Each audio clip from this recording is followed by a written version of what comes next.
Bienvenidos a la segunda unidad de la fase 2 del curso de Genética Agrícola.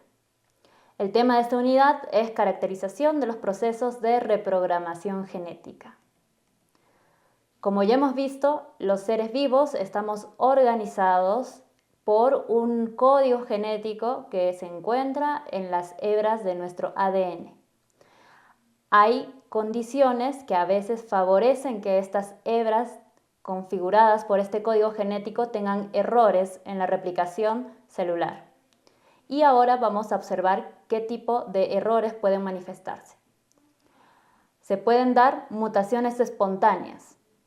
La definición de mutaciones espontáneas es que son cambios que ocurren naturalmente en el material genético de los organismos sin intervención externa, es decir, que hay algunos que se producen en la replicación celular. Estos cambios pueden producirse como consecuencia, por ejemplo, a factores ambientales. El origen de estas mutaciones se debe a los errores de replicación del ADN. En la exposición, por ejemplo, a radiaciones, a la presencia de agentes químicos que resultan siendo mutagénicos, etc. La importancia de este tipo de mutaciones es que han sido parte de la evolución de todos los seres vivos. Gracias a este tipo de intercambio en el código genético se han dado las nuevas generaciones con características diferentes a las anteriores. También podemos encontrar que son mutaciones al azar y dirigidas. Las mutaciones al azar y dirigidas implican que ocurren espontáneamente en cualquier parte del código del genoma y son efectos impredecibles con el fenotipo del organismo. Las mutaciones dirigidas se generan de forma controlada mediante ingeniería genética, asignando esos cambios del código en los lugares específicos del código genético. Y las aplicaciones que implican este tipo de mutaciones es que las al azar ayudan a explorar la diversidad genética, mientras que las dirigidas permiten producir cambios específicos con precisión para obtener esas características deseadas de los organismos vivientes. Las mutaciones in vivo, por su parte, es el estudio que se realiza directamente en organismos vivos, como las plantas, animales o los microorganismos.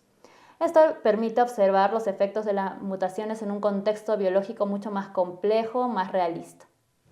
Los modelos in vivo son modelos animales o cultivos celulares que se usan completamente de forma rutinaria en un laboratorio para estudiar herramientas clave en los procesos de mutación y reprogramación genética.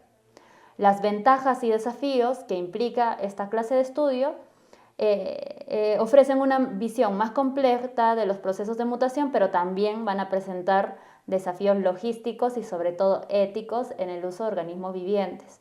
Es necesario encontrar un balance entre esta relevancia biológica y la viabilidad de lo experimental. Entonces tenemos que las mutaciones al azar van a corresponder a aquellas que no tienen un patrón específico, que se dan en cualquier lugar del código genético. Las mutaciones dirigidas, sin embargo, van a introducir de forma controlada mediante técnicas de ingeniería genética específicas en el genoma y en el gen específico que queremos modificar. Las estrategias de estas mutaciones al azar pueden ser inducidas con agentes mutagénicos, con radiación, mientras que las dirigidas se van a lograr con técnicas especializadas de biología molecular como son CRISPR-Cas9 o el uso de nucleasas de dedos de zinc o también la técnica de TALENs. Asimismo, las aplicaciones de este tipo de mutaciones nos van a permitir evaluar la diversidad genética y modificar genes de forma precisa para desarrollar características deseadas respectivamente. Las estrategias para inducir estas mutaciones al azar van a incluir agentes químicos, que ya habíamos comentado anteriormente, pero tenemos como ejemplo el etil-metanosulfonato o la N-etil-N-nitrosoureasa. Es una estrategia efectiva para inducir mutaciones al azar en genomas biológicos.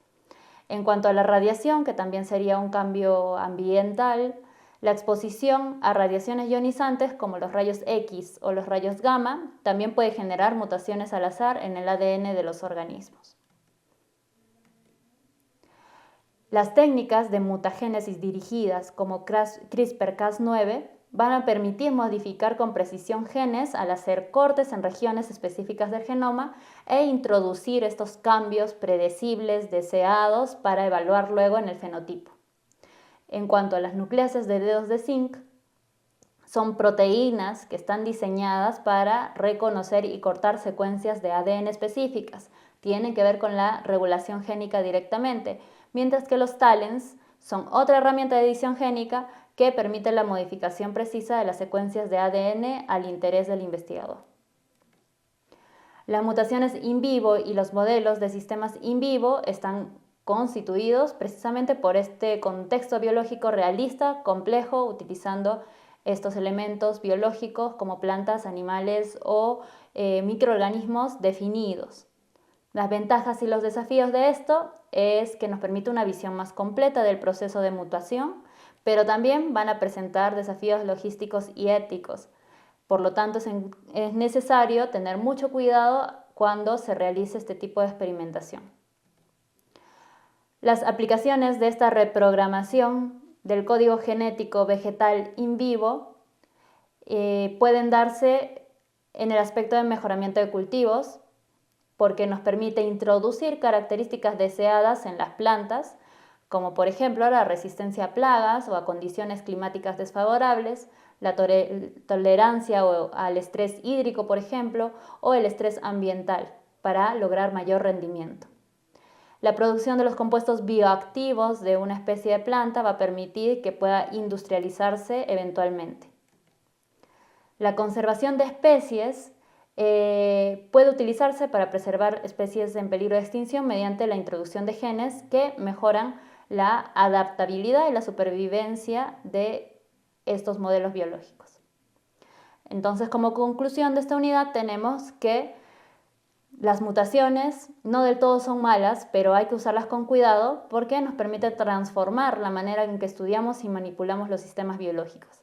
Asimismo, existen técnicas diferenciadas dependiendo del sistema biológico y del tipo de estudio que se pueden utilizar como CRISPR-Cas9, TALENs y otras para la edición genética. A medida que la investigación en este campo continúa, es fundamental abordar los desafíos éticos y de seguridad que están asociados, garantizando que la programación genética se desarrolle de manera responsable y sostenible. Este fue el contenido de la segunda unidad de esta fase. Nos vemos en la siguiente. Hasta luego.